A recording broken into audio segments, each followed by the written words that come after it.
Live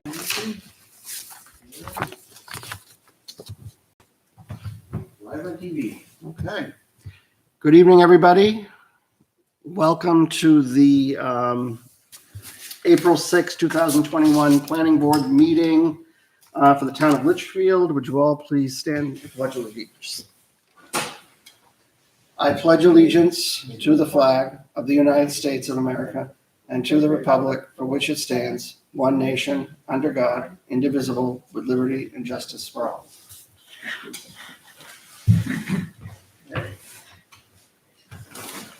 All right. So we'll do a roll call of members present. Michael Croto, chair. Ron Stevens, member. Kimberly Queenan, what am I, Selectman's rep? New role.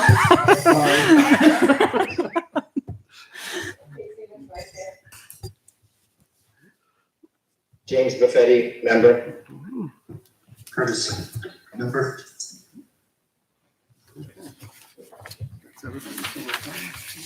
Sharon Tower, resident, I guess.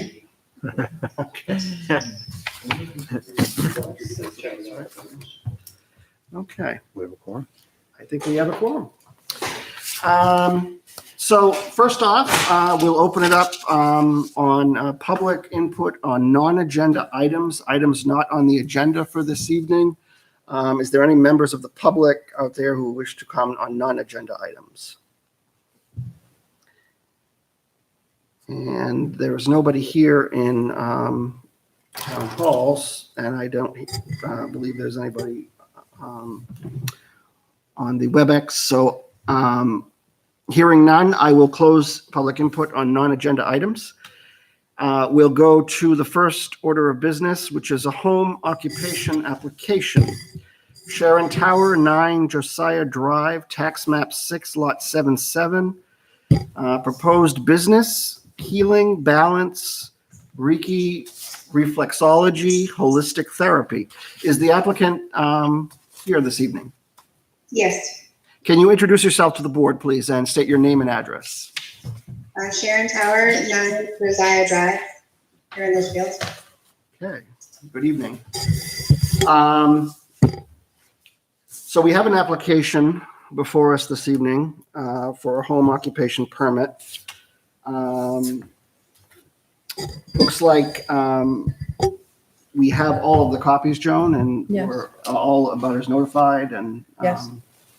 we have the fees have been paid, Yes. whatever Mhm. fees there are. Okay, great. All right, so I'm going to ask the applicant to maybe give us a little bit of background on this and explain what it is that you are proposing for a home occupation this evening. So- Sure. I don't know if you're familiar with holistic therapies, but I do Reiki and reflexology. It's similar to acupuncture and massage, just reflect points on the feet. I'm gonna do this out of my home, one client at a time. It's not gonna be a lot of traffic. Probably, 6 to 10 clients per week, maybe. Okay. And you're the only employee, correct? Yes, Okay.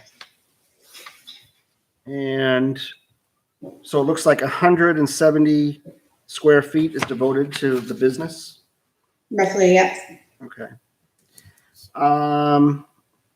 And it looks like parking, you've attached a drawing. I believe we have the board has copy of that.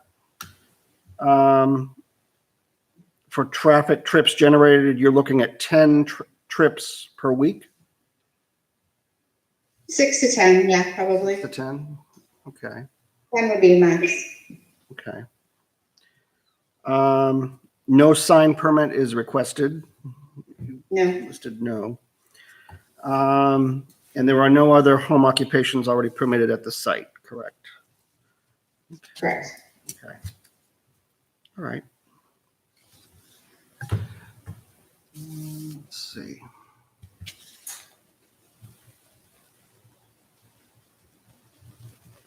So how many cars? So there's parking for 2 vehicles. I'm looking at your drawing, that you have here, for your To drawing. be my car and then a client car. Okay. And are you looking, like, is that in terms of your scheduling with clients and appointments, is that like sort of,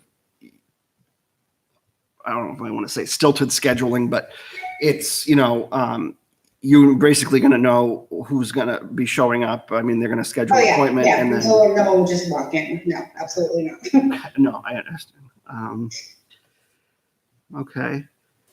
What about lighting? I see you have lights on your diagram. Can you explain that a little bit? I have a light outside the front door, Okay. and there's a light post where at the end of the driveway.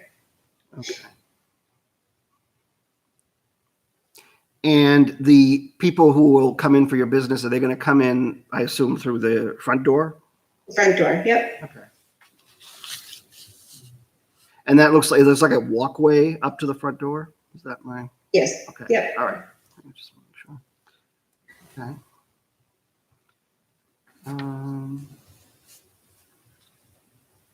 Let's see. Adjourn.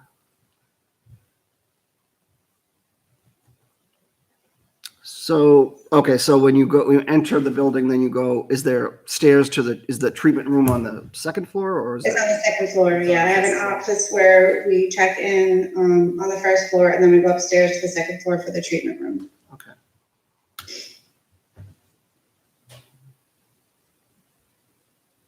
And there is a separate bathroom downstairs for clients only. I don't know if that makes a difference or not, but.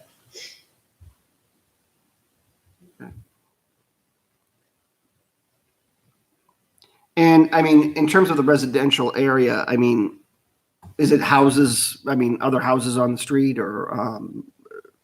Yeah, it's a cul-de-sac. I'm at the end of the cul-de-sac? cul-de-sac. Okay.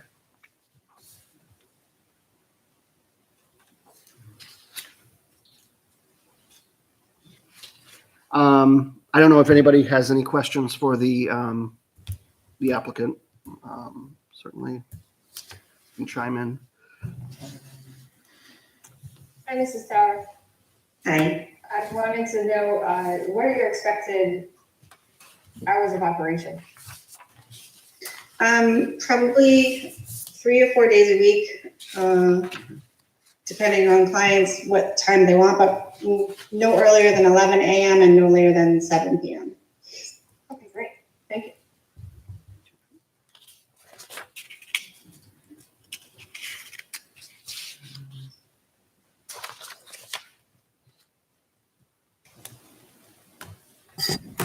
Everything looks in order to me. Yeah, I mean, I don't agree. see, I'm just double checking and, I don't think there's anything else that I have. Okay. So what I will do at this time, I don't know, I assume a butter's been notified for the Right. occupation.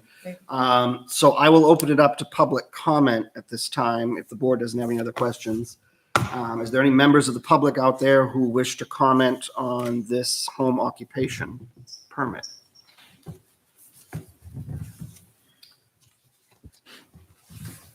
Okay, I don't hear anybody out there and there's nobody here in town hall. So at this time, I'm going to close public comment on this home occupation permit application. And I'll bring it back to what is the will of the board? Do you want to approve this this evening? And do you have any further questions for the applicant? Okay, then I would entertain a motion, if you so desire, to approve this home occupation permit application. So moved. I have a motion. Do I have a second? I think that's Kate Heard. All right, discussion.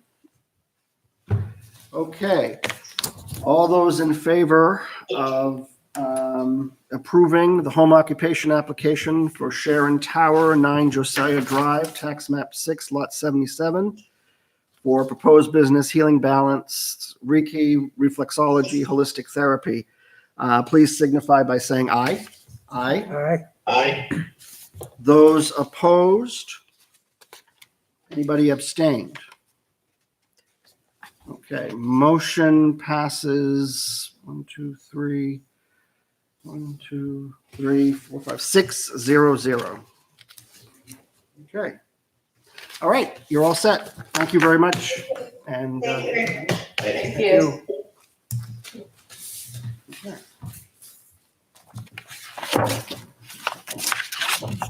Okay, next item on the agenda this evening, we have the Tabernacle Baptist Church, map 2, lot 29, Route 102 sign replacement. Is the applicant here this evening? Yes, Roger Diener. Good evening. Could you state your address for the record, please? My home address is 169 Robinson Road, Hudson. I'm a head trustee for Tabernacle Baptist Church, 242 Dairy Road, Thank you. Litchfield. Okay. This is a sign replacement.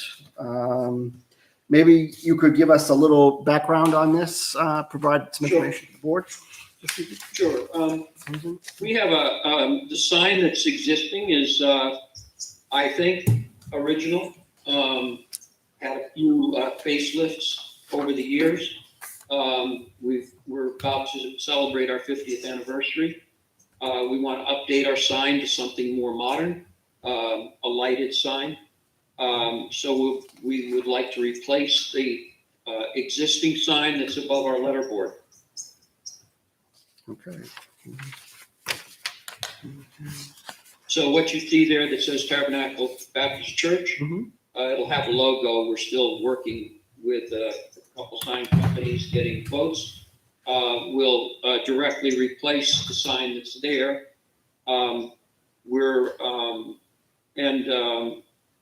The roof that you see there, which is a wooden roof with the shingle, that's going to come off.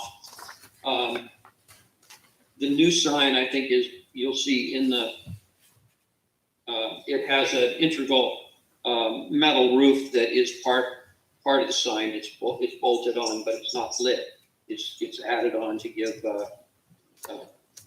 profile to the sign. We will probably be replacing the existing posts that are there, and doing some cleanup around the area. If you're familiar, when you drive past, hasn't changed much over the years, except for the 6x6s that used to be the landscaping that are starting to come apart. We're going to redo that.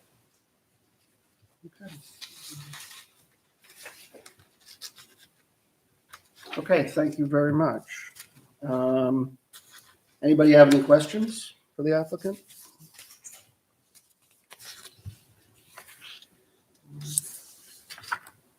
Is it going where the existing sign is now? Yes. Okay, so that's setback. Yeah, we're going to take the existing sign out, which is the top section. Yep. Which is just a panel that's lit from with spotlights, and have an internal lighted Okay. element of it.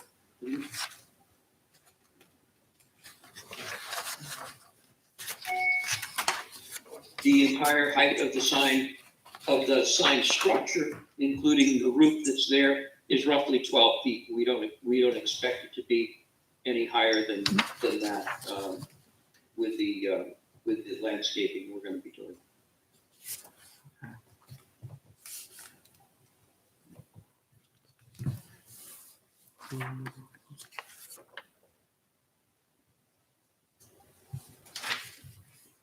Mr. Diener, is the current part underneath, is that backlit also right now? Yes, it is. Okay, so it'll just match what is underneath? Mhm. Okay, great. I think it looks good. Yeah, Thank you. great, very good. Give a little facelift and doing our next 50 years. Very well. Congratulations.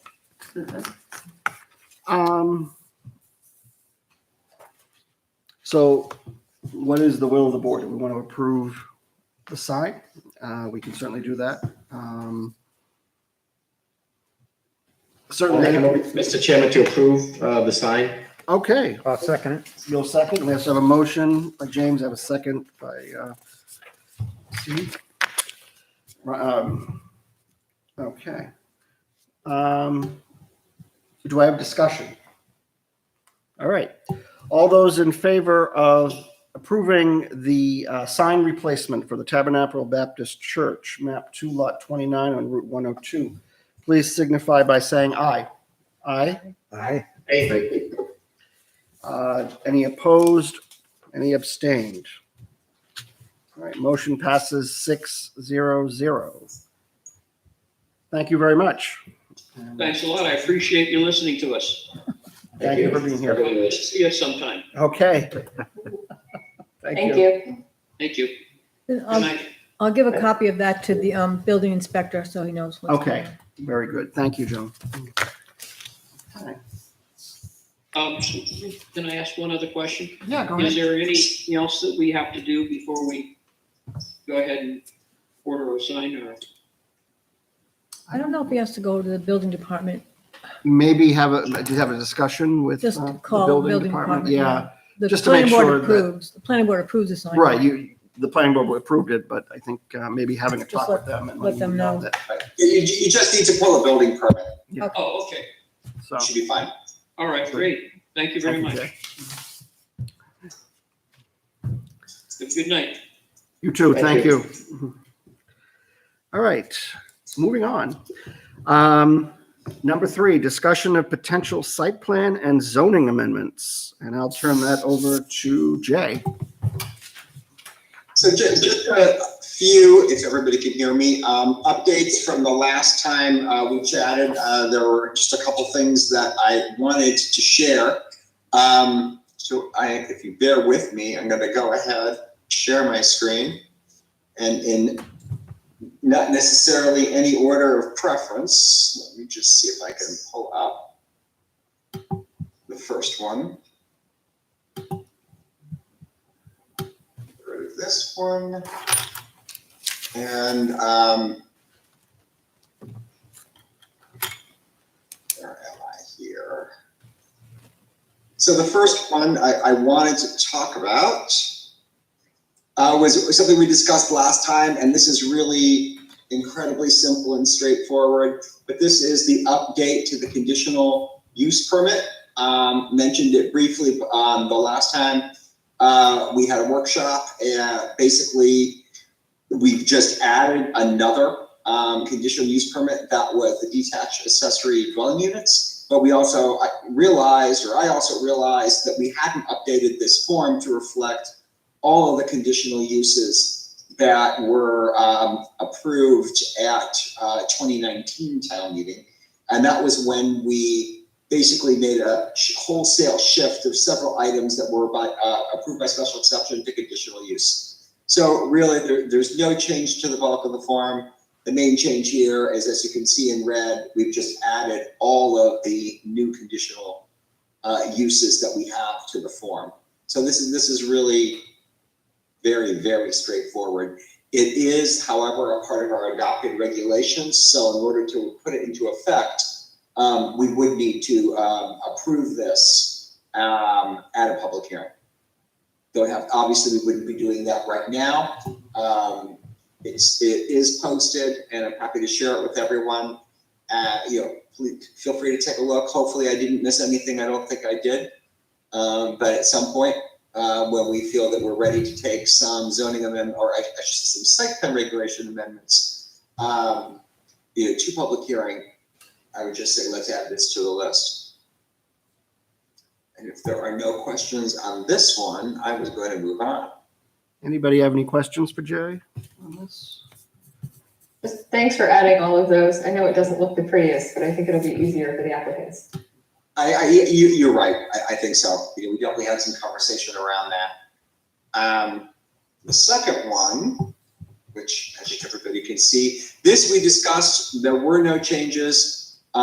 This was a proposal to amend the section of the site plan regulations on expedited reviews for farm buildings and minor site plans. So again, I'm just showing it up here. I think kind of the homework that I asked everyone to do, obviously not necessarily for tonight. You didn't anticipate this tonight, but for future workshop is really to just take a look at, as we discussed last time, what the intent with this is to actually provide for an expedited review rather than requiring somebody to meet all of the requirements and then request waivers from almost everything.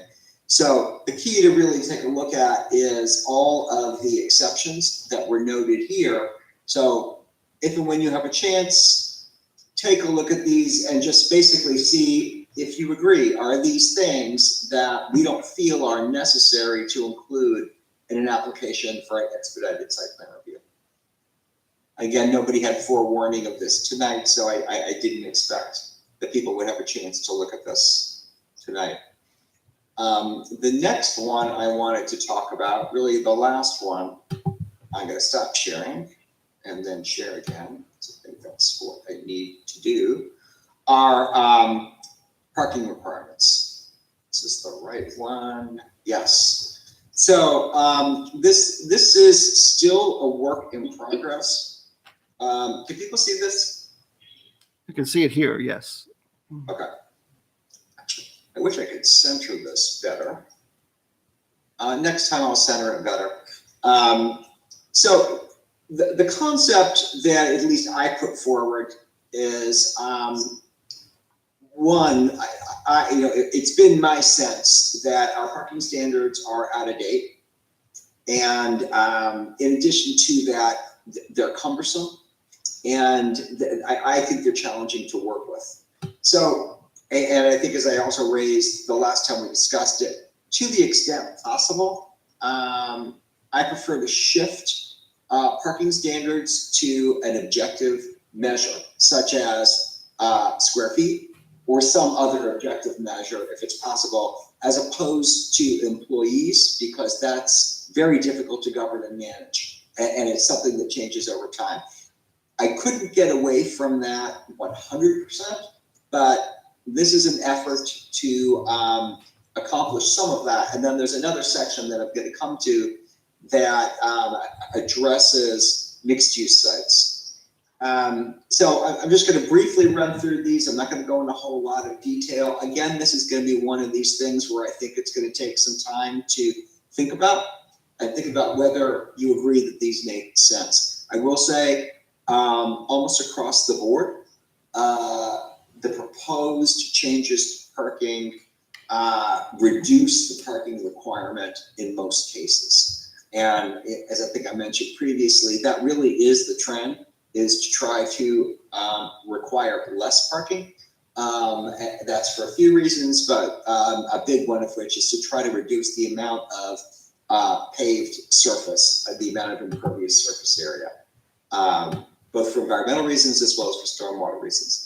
So just overall, I'm not necessarily going to jump through every one of these, but I also did here, and I did not share this because I felt it was a little bit cumbersome, but I will. I just tried to include some notes along the way. I didn't do it in every case, but for the most part, to try to compare what's proposed with what we have now. So again, I'll beef this up and I'll send this out to everybody in this format. Starting off just with residential, and I've also tried to group things by category. There really is no change to the residential uses, so no. Next, I grouped a bunch of uses under places of assembly. What you're going to notice, and I really hemmed and hawed on this. How much of an exhaustive list of things does it make sense to put in one category? But what I've tried to do is take things that I think are very, very similar, are going to have the same requirement, and loop them, bunch them together. So as you can see, these are all places of assembly. There's a big difference between a theater or an auditorium and a funeral home, but they're all places of assembly, and they're all based on C, and they all have the same standard. And this is not a significant deviation from what we currently require. Again, these are a bunch of uses that have a lot of similarities. They are per person, and that's based on maximum capacity. And for these types of uses, there really seems to be no other good way to do it. If you think about a gym, the amount of equipment in a gym is fluid, the way square footage is used is fluid. So I went by maximum capacity on these. And then again, here you can see how this differs, and it does differ.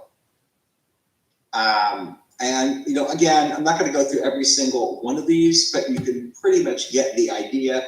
Wherever possible, I tried to use an objective standard. I will say I looked really pretty heavily at a handful of communities as a guide. I also wound up doing a little bit of online research where I was struggling to find a good standard or a standard that made sense. So a lot of this is influenced by Londonderry, but also Bedford, to some extent Nashua. I looked at some of Amherst's requirements, Hudson's requirements, and then again, I did a little doodling around online. Not going to go again through every single one of these because I realize it takes some time. And this is another one where under schools I went. Classroom is pretty easy. Daycare center is very, very fluid. I couldn't get away from looking at an employee standard. So what I went with was actually the maximum ratio that the state allows for a child daycare center. That seemed to be at least reasonably objective. Medical dental, I didn't put a note in here, but this is a bit less than what we currently require. That tends to be a high use. So now we get into the major commercial categories, and the way these are grouped, you can see there's a whole bunch of stuff that is lumped together. Basically, rather than having a individual requirement for each type of commercial use, I lump them together into low generator, medium generator, and high generator categories. This has a couple of advantages. I realize this is a really, really exhaustive list in both of these. It's probably too long. I think the idea, though, was to try to provide as much description as possible. One of the values, though, in grouping them this way is change of use. So when, if you have a greeting card store and they want to change to, pet supplies or, a similar type of use, because they're all in the same category, there's really no parking impact. There's no need to really look at a change of use. All of them have this standard. And I can talk, a bit if anybody has questions as to the logic of some of these. Some of these have a low parking standard of 2 per 1,000. That's much lower than what we require now, either because they tend to be like a pet supply store, very large footprint, don't tend to have a lot of customer, high customer density. So, they're in this category. I started making little notes here. I'm going to put more like what's the size of a Petco, just to kind of gauge what does 2 spaces per 1,000 look like. That's actually quite a lot of spaces. But also included in this category are some smaller types of stores. I mentioned like a greeting card store. Again, doesn't have anything, it's not similar to a Petco in any way. But what it is similar in is, again, that density of customers that you tend to see isn't that great. So they all wind up in the same category. Then you've got the next category, obviously, your medium generators, and there's a whole bunch of businesses that are in this category. I'm not going to go through them all, but I think you can tend to see what they are. These tend to be a lot of things that fall into the specialty retail category, bicycle shops, eyeglasses, etc. Decent amount of activity, but not the highest level of activity. And then finally, your highest generators, and not surprisingly, that's grocery stores, convenience stores, pharmacies with retail, because all pharmacies now are essentially convenience stores. Also what we call warehouse retail club. That means, BJ's, Sam's Club, Costco. liquor stores. And these do tend to have a pretty high level of occupancy.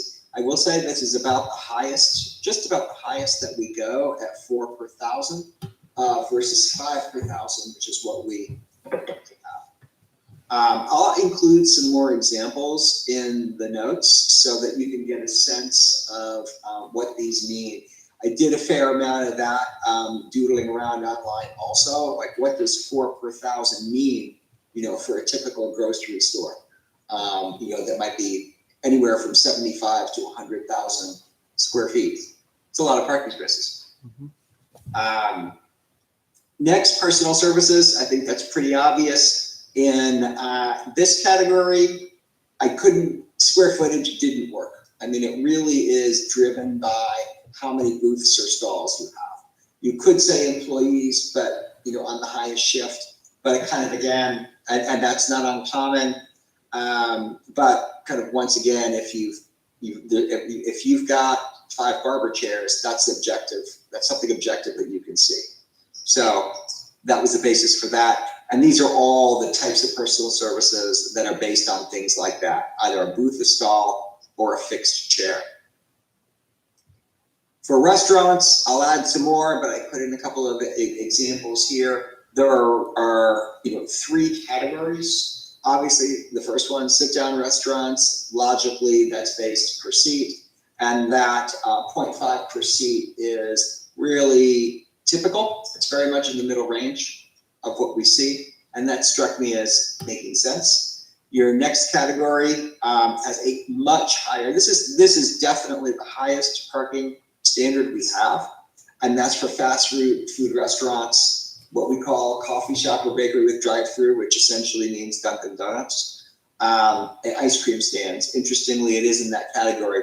That's because these types of uses tend to have a relatively small square footage and a pretty high demand. So I did a lot of searching around and actually was surprised that I felt that 10 spaces per thousand standard made sense. Again, I included just a few examples here to give you an idea of what that might mean for a typical McDonald's or a typical Dunkin' Donuts. And I didn't feel that. I also did some looking at aerials of existing sites, and these did not strike me as off the mark. Hospitality, I think that's pretty obvious. And then onto motor vehicle services, gas station with convenience or food service. Not surprisingly, that's a pretty high standard for exactly the same reasons that I cited for fast food. Pretty small building footprint, pretty high demand. If you don't have a convenience store or fast food, you actually don't really need a parking standard because people are at the pump. Again, most of these are pretty straightforward. Business uses, went back and forth on this, but generally the 4 per thousand is pretty much what I'm seeing everywhere. And here you can see again, there's a grouping of a whole range of professional services. These are the types of professional services that do draw at least some customers. So that's why they're in the 4 per thousand range. You can see research and development, labs, those have a lower density of employee concentration, and also labs and research facilities don't tend to bring in customers in the way a law firm might. And then call centers at 5 per thousand, which not surprisingly, that's a much higher level of occupancy. They do tend to jam them in. And then once again, well, I should say once again, now down to industrial. All these industrial categories, I tried to group things that made sense. Here's our friend warehousing and distribution centers. These are all based on floor areas. And I actually found that the parking standards for some of these are really all over the place. So what I tried to do is look at different ones that seemed to make sense. And not so much looking at averages, but looking for standards that seemed to come up more frequently that were similar to this and that seemed to be logical. And I tried to do a little kind of ground truthing on that as well. So these seem to make sense to me. The one that, of course, I shouldn't say of course, but I couldn't do that way is a trucking terminal because it's just so dependent on employees and vehicles.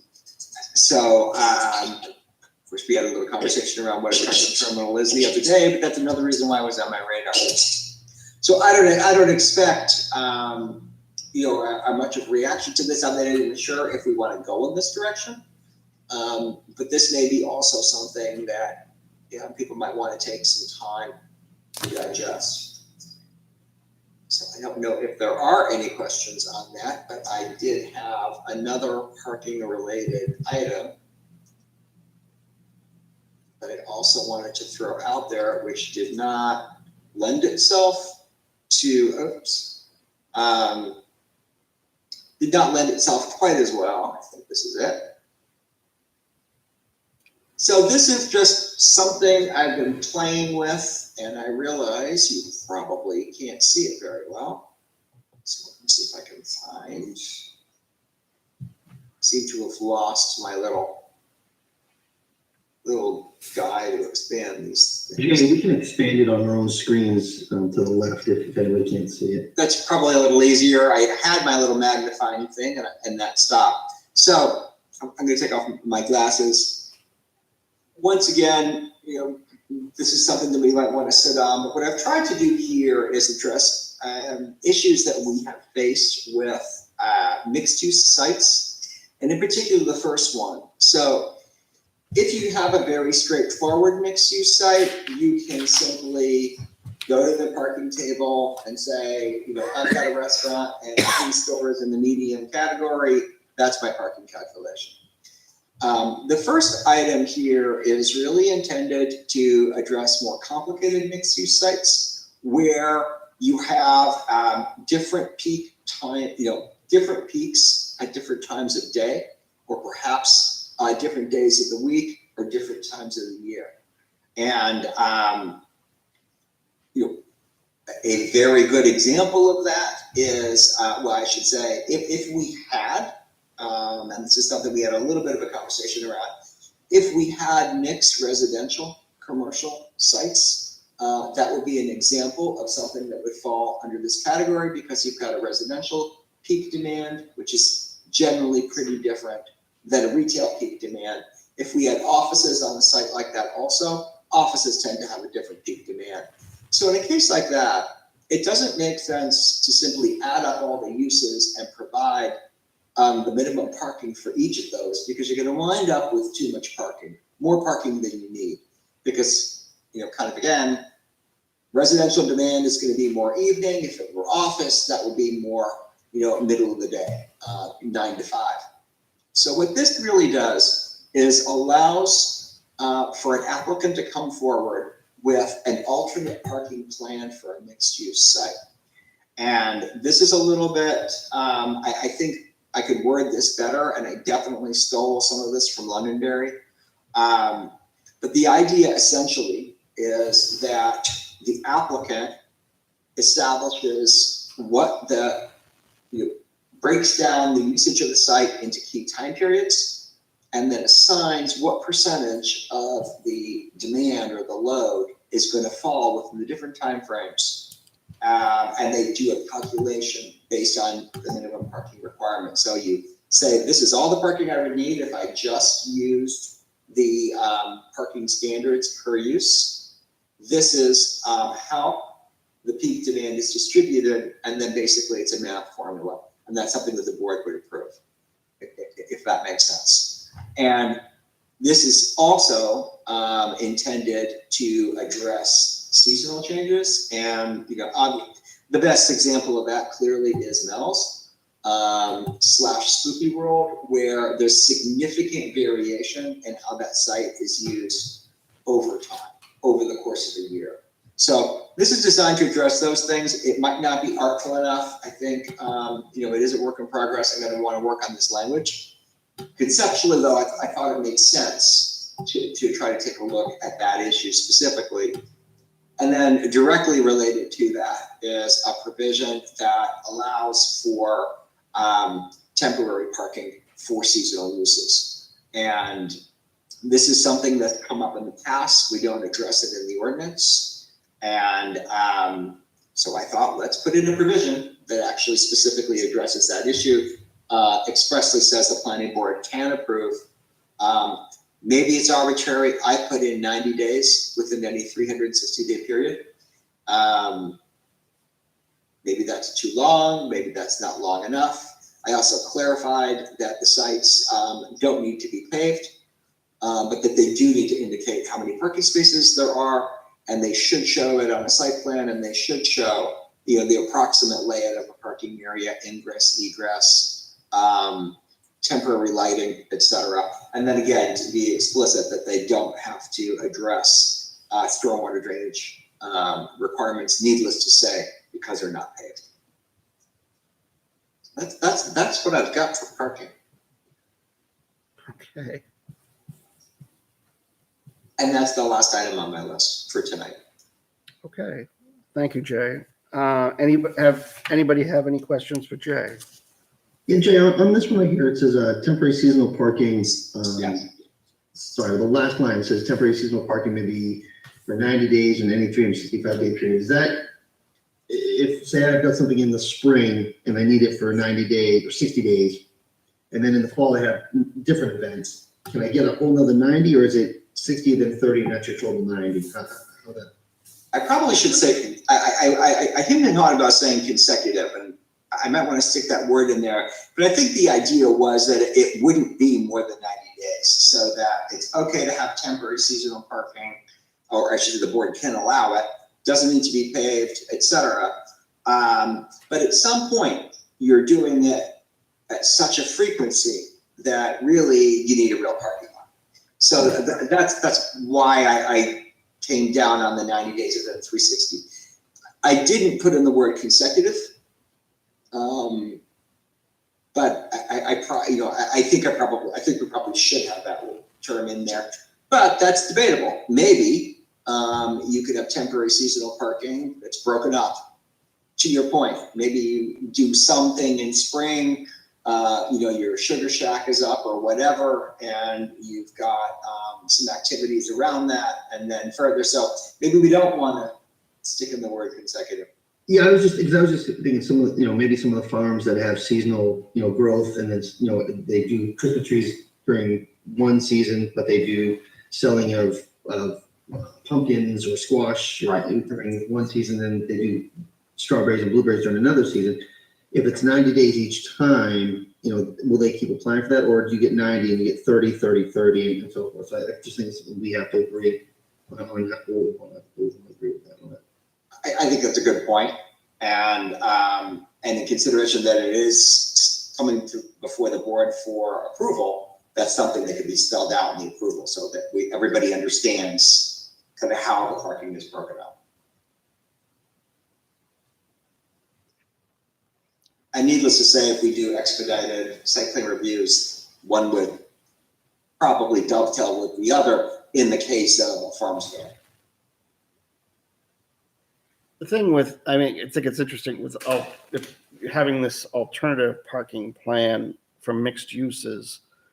So you're saying that the applicant would determine based on a formula what they need for the parking, and that's going to be the parking. I don't know. It just seems to me. Well, I I guess I would clarify that, and maybe the language wasn't clear enough. The applicant doesn't determine. What the applicant does is they prepare a parking analysis. Okay. They come and they present that to the board and say, this is what we believe the parking is, need is based on the how parking, basically on utilization of the site. But it's up to the board to approve that, to agree whether or not they agree with it. Okay. I'm just thinking, they could do a parking analysis and come before the board and say, well, this is the parking analysis. And we like, okay, so we review the parking analysis, and then all of a sudden, what if it doesn't, from whatever reason, excuse me, That's why. It doesn't meet meet the, whatever the plan standards are, whatever. It's just, I'm just curious. I mean, in terms of that, I mean, then they would probably have to come back and amend that. But I don't know.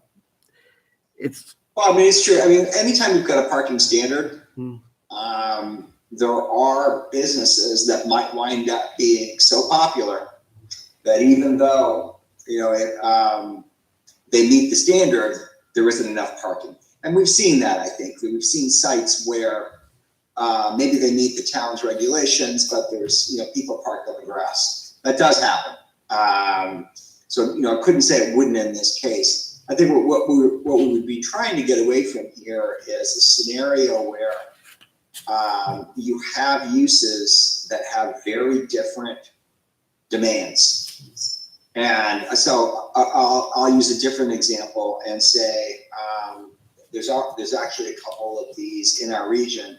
Say you have a site that has office uses on it, and it has retail uses on it.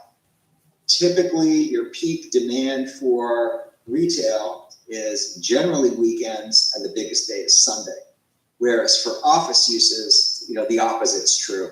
So what you'd be saying there is to say you've got to provide 4 spaces per 1,000 for the office, and maybe 4 spaces per 1,000 or 5 spaces per 1,000 for all the retail, you'd wind up with a parking field that's oversized for the uses on the property and would always wind up being heavily empty. So you've just created a whole lot of pavement that you didn't need. So what this says is, in that scenario, the applicant could come up with a plan that says this is based on a 24-hour period over a week, this is where we see the peak demand. They would still do an analysis that says, if we just did parking per 1,000 for each use, this is what it looks like. And then they would say, basically, if you applied the parking standard to these percentages, this is really the parking that you would need at the highest peak demand point, if that makes sense. But I totally hear what you're saying. Yeah, no, I was just, maybe I misunderstood what you were saying. I'm sorry. But yeah, I think I understand now. Okay. I think it does take some thinking through, I think, and it takes some also thinking about scenarios, where it would apply.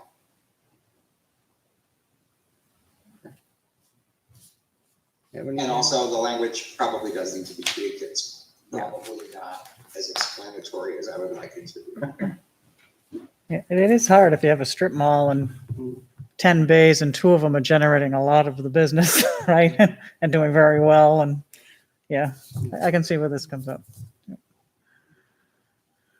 Right. And right now we don't have too many sites where this is true. Really, we have one in particular, one very large site that has multiple activities on it that tend to have different peaks. But it's possible that we could see some more mixed use types of developments, or a couple of our small, our multi-tenant commercial sites maybe transforming into a wider range of uses could happen as well.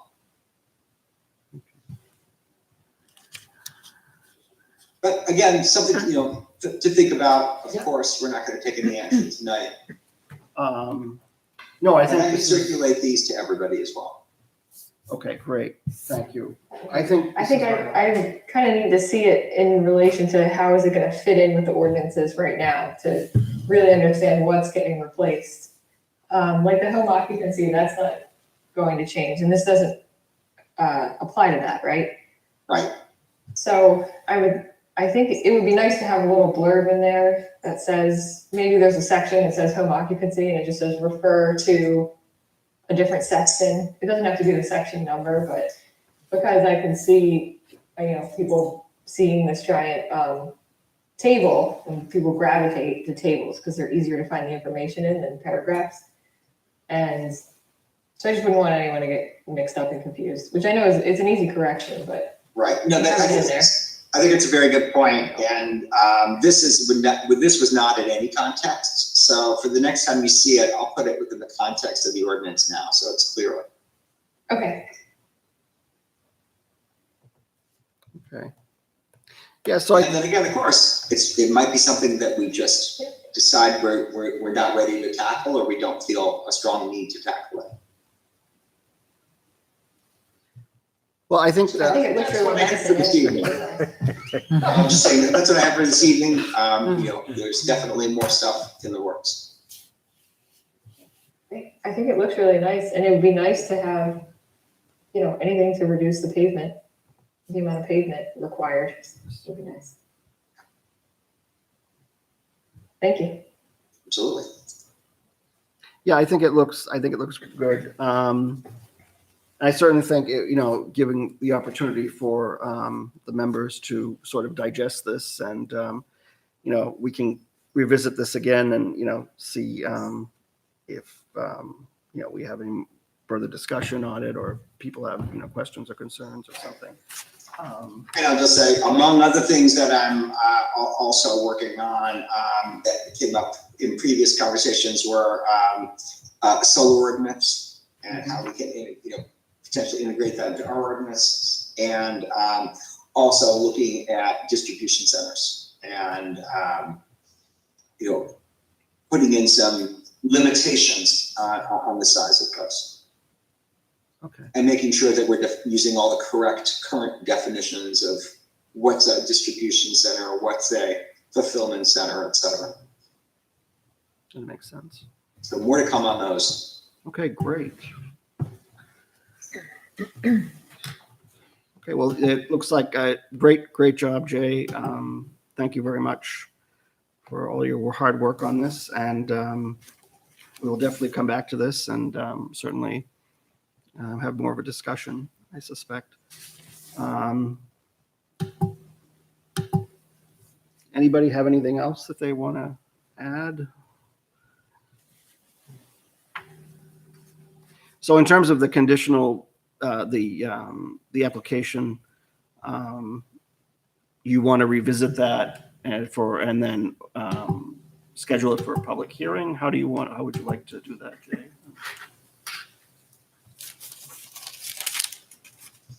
I mean, from my perspective, we can, we could do that directly on that one, or we could see if there's a few that we want to take to public hearing at the same time. Okay. Well, I guess it's up to the board. Does anybody want to do that, or do you want to do them all at the same time? I guess is my question. Certainly, I think it looks great. So we could basically put this use permit application form, we can open that up to public hearing and then reserve the time to work on the other stuff. We can do that if you want to, so do so. Does anyone want to make a motion to do that? That one to be noticed in like the newspaper and everything? Yes. Yes, that's why I'm saying it would have to make a motion to put it to public hearing. That's and so that it would have to get notice, and then we would have to have a hearing. So in that case, I think we should hold off and try to group a few together. Okay. It doesn't cost much, but I also know the planning board budget was reduced a lot, even though the newspaper costs went up. Right. Okay. Well, that's fine. We could certainly do that. If anyone. Okay. Sounds cool. All right. Well, thank you, Jay, again, and More to come. more to come. Absolutely. All right. Next on the agenda, committee reports. Any reports from any committees? Kim, do you have anything for NRPC?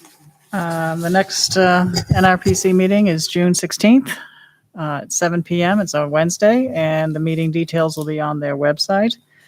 Last quarterly meeting, we reviewed the New Hampshire 10-year plan projects priorities for our region. So they're being, I guess, sent to the governor to look at. Yep. And let's see. Board of Selectmen, I think, meets April 12th, Monday at 6:30 p.m. And the meeting details are on the website of the town website. Okay. Great. So as for Conservation Commission, I wasn't able to attend that meeting, but that meeting was last week, April 1st. last Thursday, on the first of the month. The Capital Improvement Plan Committee met last night for the first time for 2021. We're working on the next stages of the capital improvement plan, and the next meeting is going to be July 19th, I believe, at 6 o'clock here in Town Hall. So it's going to be quarterly. So we'll let you know more as we go forward with that. Last night at the town, talked a lot about road improvements. We have the school representatives from the school on talking about the middle school and what's in the plans for the future of that. And so things are moving forward in that direction. They say, so aren't they getting some funding, like CARES Act funding for ventilation systems and things? Did they say if some of that capital improvement can then be taken off the plan if they're doing it now with CARES funding? Yeah, I mean, there was some discussion about the funding mechanism. I know that CARES was mentioned. There's a couple of other funding sources that were mentioned. I don't know, I didn't really go into great detail about that. I assume that we will know more information as we go forward. Yeah, they shifted the priorities because, not surprisingly, one, they had CARES Act funding, but two, ventilation in particular has kind of risen higher in priority, not surprising. So I think to your point, yes, I think some of the things that we had planned can be now shifted or dropped. I don't want to say dropped, but crossed off the list as completed. Yeah. Oh, wow. Okay, thanks. Okay. The Lower Merrimack Local River Advisory Committee, we did not have a meeting as of yet. I usually get notification of that. So from Gene Porter, and I haven't gotten anything from him. So approval of the minutes for March 16, 2021. Does anybody have an opportunity to take a look at those? Have any questions or concerns, or do we want to approve them?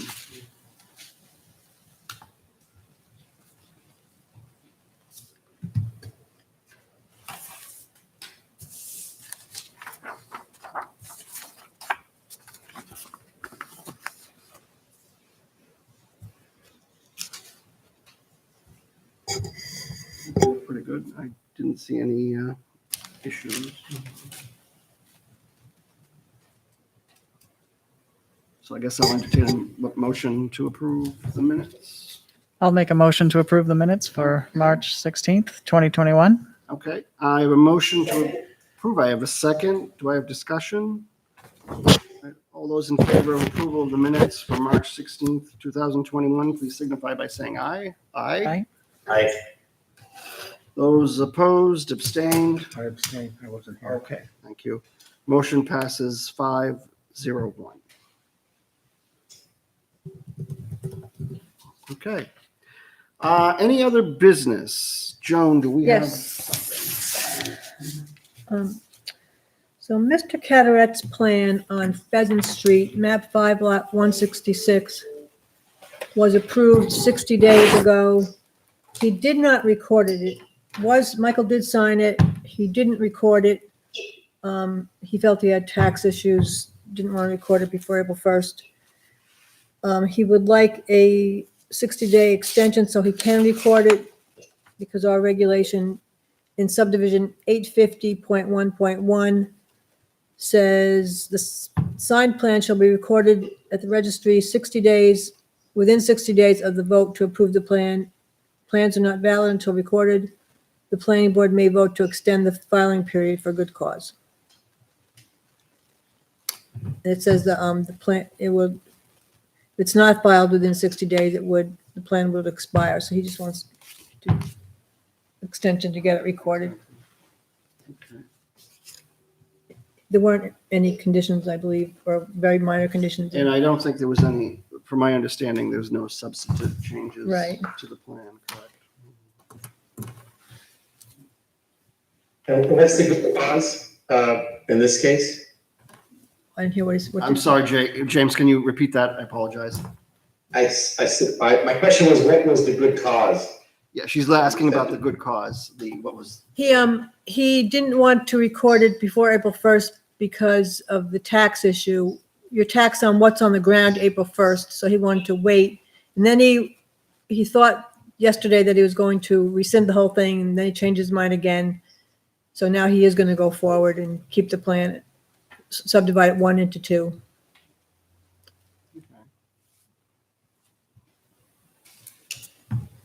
Jay, you want I don't want to speak for him, but I think he had some confusion about what the tax implications Right. really were.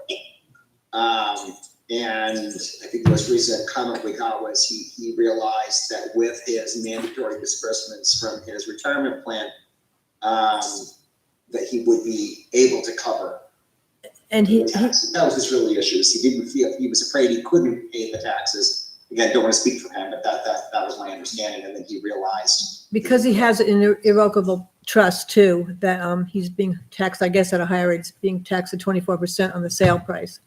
So he was a little concerned about that, but then he looked at everything again and was going to go ahead with it. did you want me to read his letter to me? No, I don't think so. It gets too confusing. I talked to him tonight and Okay. I told him you had forwarded the email. He said he didn't have my email. So I guess, I mean, what do you guys want to do? I'd make a motion to grant the extension, Mr. Chairman. Okay. All right, I have a motion to grant the extension filing period. Do I have a second? Second. Do I have discussion?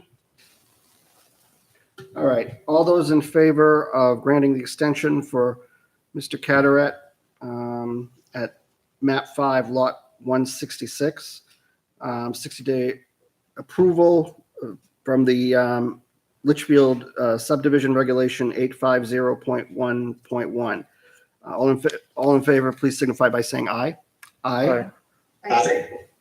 Those opposed, abstained. All right, motion passes 6-0-0. Okay. Anything else, Joan? Or you all set? No, that's all I had. Okay, very good. All right. When is our next meeting? I don't have my April 20th. April 20th at 7. We do have what's it called, DAR Builders for Dark coming back with a conceptual again. Okay. They didn't add too much to, actually, I just add leach fields to the plan. I don't know if they'll have more to say. Hopefully they will. Okay. All right. Jay, you have anything else to add this evening, or are you? I noticed, I guess the Hudson, we've been talking about Hudson Logistics Center, I'll throw out there, I guess had their public hearing a week ago or so. And I guess they're sort of in the final stages. I don't know, they may approve this project. Is the meeting tomorrow night or is it I'm not soon, sure isn't when it? the next meeting Tomorrow is. night. Is it tomorrow night? Oh, it's Yeah. Yeah, they closed public input at their last meeting, and so it's now squarely on the board for their deliberations. So we'll see what comes of that. Okay. Anybody have anything else? Oh, just one thing that on the dark hole, I am re-notifying abutters for that for April Okay. 20th. Very good. Good point. All right. Okay, that's all I have on the agenda for this evening. Thank you all for joining us. And thank you, board, for being here tonight, Jay. And I will see you, I guess, on April 20th at 7 p.m. So, guys, hope you had a great Easter and enjoy the weather. And we will see you soon. I'll entertain a motion to adjourn. So moved. Okay. Second. Have a second. All right, we have a lot of seconds. All right, I don't think we need discussion. So all those in favor of adjourning, please signify by saying aye. Aye. Aye. Aye. Those opposed, abstained, motion passes 6-0. Good night, guys. Take care. Thank you, everybody. Aye. Good night.